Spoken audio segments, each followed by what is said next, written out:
తెలంగాణ రాష్ట్ర రాజకీయాలు మొత్తం ఇప్పుడు బీసీల చుట్టూ తిరుగుతున్నాయి.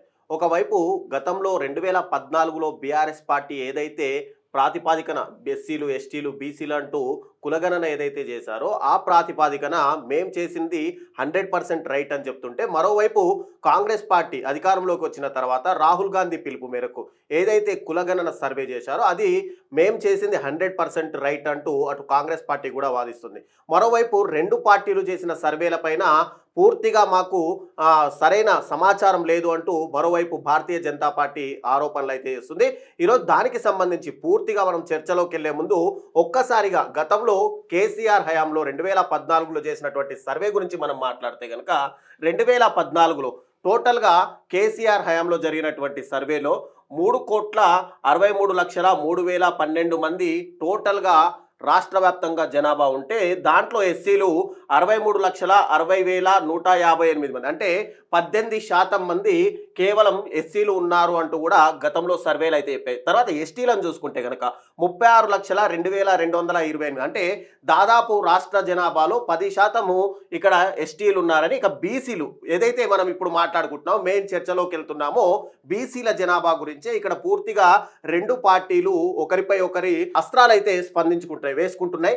మా జనాభా అంటే మేము కరెక్ట్గా అంటే 97% అక్యురేట్తో మేము ఈ పూర్తిగా కులగణన చేశామంటూ కాంగ్రెస్ పార్టీ ఆరోపిస్తుంటే, మరోవైపు ఎక్కడ బీసీ జనాభా తగ్గింది అంటూ అటు టోటల్గా బీఆర్ఎస్ అయితే నెక్స్ట్ కౌంటర్ అటాక్ అయితే చేస్తుంది. అయితే దీంట్లో చూసుకుంటే ముస్లింలు కాకుండా టోటల్గా బీసీల జనాభా 2014 చూసుకుంటే 1,88,61,856, అంటే దాదాపు రాష్ట్ర జనాభాలో 51% బీసీలు ఉన్నారు అంటూ కూడా సర్వే చెప్పింది. ఇక ముస్లింలు మొత్తం చూసుకుంటే కనుక 46,25,062, అంటే దాదాపు 13% టోటల్ రాష్ట్ర జనాభాలో ముస్లింలు ఉంటే, ఇక ముస్లింలలో బీసీలదు అప్పుడు అత్యంత ప్రామాణికంగా తీసుకొని ఏడల దాని సర్వే రిజల్ట్ అయితే ఇవ్వలేని పరిస్థితి. తర్వాత ఓసీలు చూసుకుంటే దాదాపు 78,12,850, అంటే 21%, అంటే ఇక్కడ ఓసీల్లో కూడా కేవలం హిందువులనే కాదు అన్ని మతాల్లోని ఓసీలను కూడా కలుపుకొని టోటల్గా ఇంత ఇది ఇస్తే, ఇక ఓసీలు ముస్లింలు మినహా చూసుకుంటే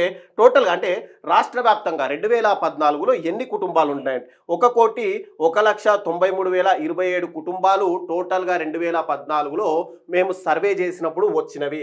కానీ ఇప్పుడు కాంగ్రెస్ పార్టీ ఏదైతే సర్వే చేసిందో దాంట్లో ఎందుకు కుటుంబాల సంఖ్య పెరిగింది, బీసీల సంఖ్య తగ్గింది అంటూ అటు బీఆర్ఎస్ అయితే ఆరోపిస్తుంది. దీని మీద మీ విశ్లేషణ ఏం చెప్తున్నారు? రైట్ రవి, ముఖ్యంగా ఇక్కడ 1931 తర్వాత దేశంలో మొట్టమొదటిసారిగా జనాభాకు సంబంధించిన ఏదైతే సర్వే ఉందో ఆ సర్వే జరిగింది అని చెప్పేసి ప్రభుత్వం కూడా చెప్తా ఉన్నారు ఈరోజు.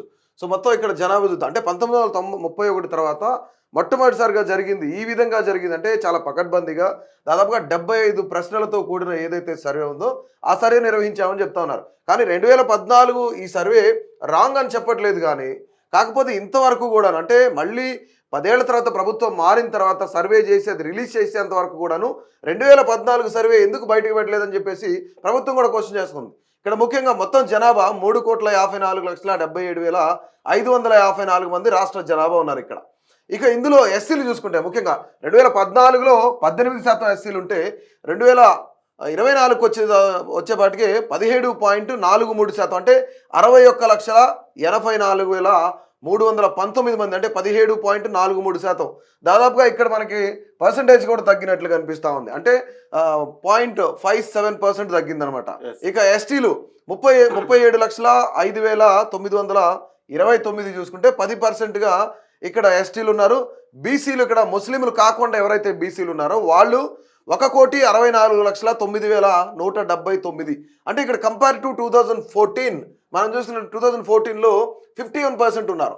కానీ ఇక్కడ 46.25%, అంటే 4.75% పూర్తిగా తగ్గిపోయారు. ఇప్పుడు దాదాపుగా రాష్ట్రంలో పెద్ద రచ్చ ఏదైనా జరుగుతుంది, దానికి రాజకీయ రంగు కూడా పొలుకుంది. బీజేపీ వాళ్ళేమో అసలు ఇది సరైన సర్వేనే కాదని చెప్తున్నారు, కానీ బీసీలకు అన్యాయం చేసే ప్రయత్నం ప్రభుత్వం చేస్తుందని చెప్పేసి బీఆర్ఎస్ కూడా చెప్తా ఉన్నారు. కానీ ఇక్కడ చాలా కీలకమైన విషయం, ఎందుకు తగ్గింది పర్సంటేజ్, ఎందుకు తగ్గారు సర్వే ప్రకారం అని చెప్పేసి ప్రభుత్వం ఒక నినాదాన్ని తీసుకొచ్చింది, ప్రభుత్వం ఒక స్లోగన్ తీసుకొచ్చింది.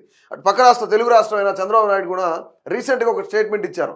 ఆంధ్రప్రదేశ్లో జనాభా తగ్గిపోతుంది, సో ఇద్దరికన్నా ఎక్కువ కనాలి, ముగ్గురైనా నలుగురైనా సరే ప్రభుత్వం ప్రోత్సహిస్తుంది. అలాగే ఎన్నికల్లో స్థానిక సంస్థల ఎన్నికలు కానీ అలాగే అసెంబ్లీకి సంబంధించి కానీ వాళ్ళకి ఇంతకుముందు ఒక ఏదైతే ఇద్దరికన్నా పిల్లలు ఎక్కువ ఉంటే కనుక పోటీ చేయొద్దని చెప్పారు. స్థానిక సంస్థల పోటీకి అనర్హులు అని చెప్పారు.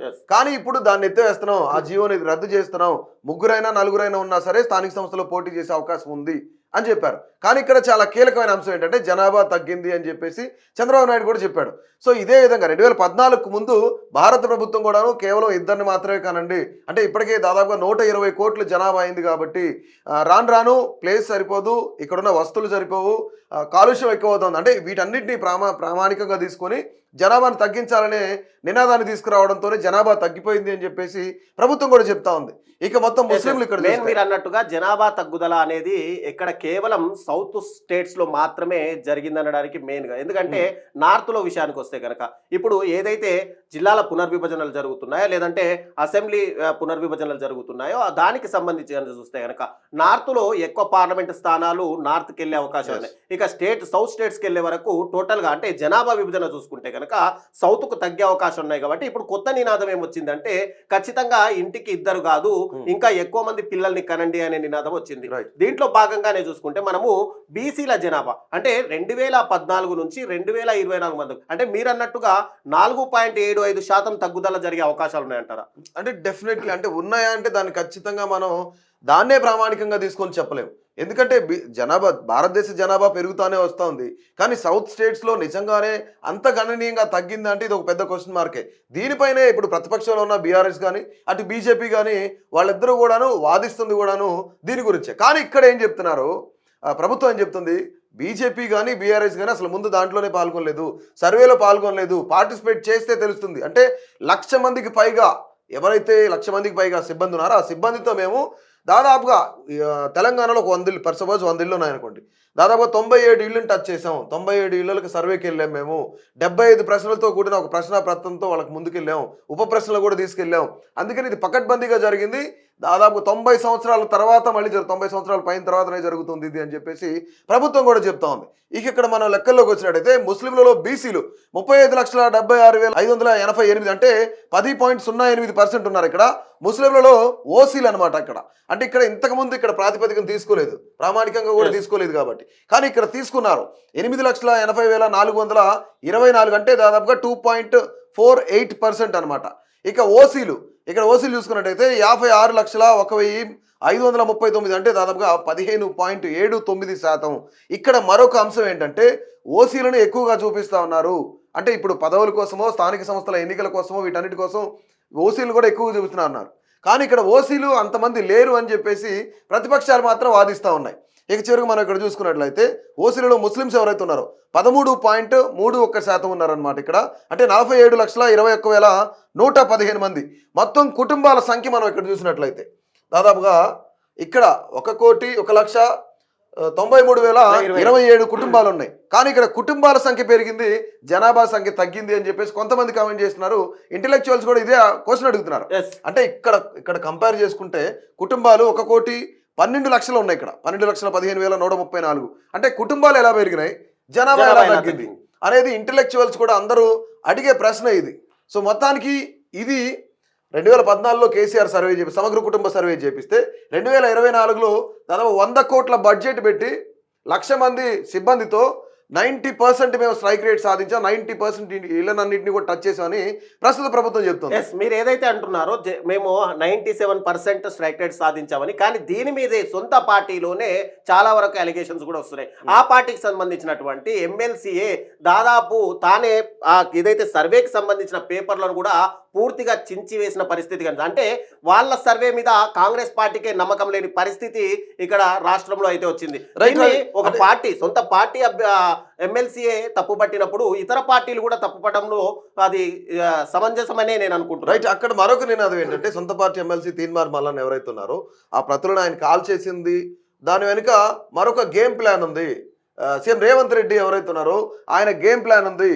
మల్లన్న వెనుక రేవంత్ రెడ్డి ఉన్నాడు. అంటే ప్రస్తుతం రాష్ట్రంలో నిధులు సరిపోవట్లేదు కాబట్టి ఒక డైవర్షన్ పాలిటిక్స్ తీసుకురావాలి. అట్ ద సేమ్ టైం బీసీలందరినీ కూడాను ఇటు కాంగ్రెస్ వైపు మళ్లించే ప్రయత్నం చేద్దాం, ఖచ్చితంగా బీసీలకు న్యాయం చేస్తానని రేవంత్ రెడ్డి మాటిస్తాడు. తర్వాత మల్లన్న వెనుక రేవంత్ రెడ్డి ఉన్నాడని చెప్పేసి మరొక చర్చ కూడా జరుగుతూ ఉంది. అంటే ఎంతవరకు ఇది నిజం అబద్ధం అనేది అంటే మల్లన్న కూడా వాళ్ళకే ఏదైనా మంత్రి తెలియాలి. పదవి ఎక్స్పెక్ట్ చేస్తుండొచ్చు. Yes, మీరు అన్నట్టుగా maybe. తప్పకుండా ఖచ్చితంగా ఇప్పుడు మంత్రి పదవి అవసరం మల్లన్నకు కూడా అని. ఉమ్. ఏ పార్టీలో తనకు మంచి ఫేవర్ గా ఉందో ఆ పార్టీలోకి ఖచ్చితంగా మల్లన్న వెళ్తాడు. గతంలో ఈరోజు బీజేపీ కావచ్చు, తర్వాత బీఆర్ఎస్ కి సపోర్టివ్ గా కొన్నిసార్లు మాట్లాడిన నేపథ్యం, తర్వాత ఇప్పుడు కాంగ్రెస్ తోనే హరీష్ రావు కూడా ఈరోజు కామెంట్ చేశారు. ఒకవేళ ఒక జర్నలిస్ట్ సోదరుడు క్వశ్చన్ అడిగారు, ఒకవేళ తీన్మార్ మల్లన్న బీఆర్ఎస్ లోకి వస్తే స్వాగతిస్తారా అంటే, ఖచ్చితంగా మా పార్టీ నేతలు అందరం కూడా కూర్చొని మేము మాట్లాడుకొని చర్చించుకొని ఆయన తీసుకుంటామని చెప్తా ఉన్నారు. అంటే So, ఇప్పుడు సోషల్ మీడియా రాజకీయాల్లో శాశ్వత శత్రువులు శాశ్వత మిత్రులు ఉండరు అనడానికి ఇది ఒక కూడా ఎగ్జాంపుల్. రైట్. ఇది అయితే ఒక స్వచ్ఛంద సేవా సంస్థ చేసిన సర్వే. అంటే ఇక్కడ బీఆర్ఎస్ దీన్ని విడుదల చేసింది. కానీ ఇక్కడ మరొక క్వశ్చన్ ఏంటంటే, బీఆర్ఎస్ వాళ్ళే కావాలని ఇవన్నీ ఇట్లా విడుదల చేస్తా ఉన్నారు, ఎంతవరకు అసలు సర్వే జరిగింది లేదు అనేది కూడాను ప్రభుత్వం ఇక్కడ ఒక పెద్ద క్వశ్చన్ మార్క్ పెట్టింది అనమాట. సో ఇది 2014 2024 కంపేర్ చేస్తూ బీఆర్ఎస్ విడుదల చేసిన ఇది ఒక సర్వే అనమాట.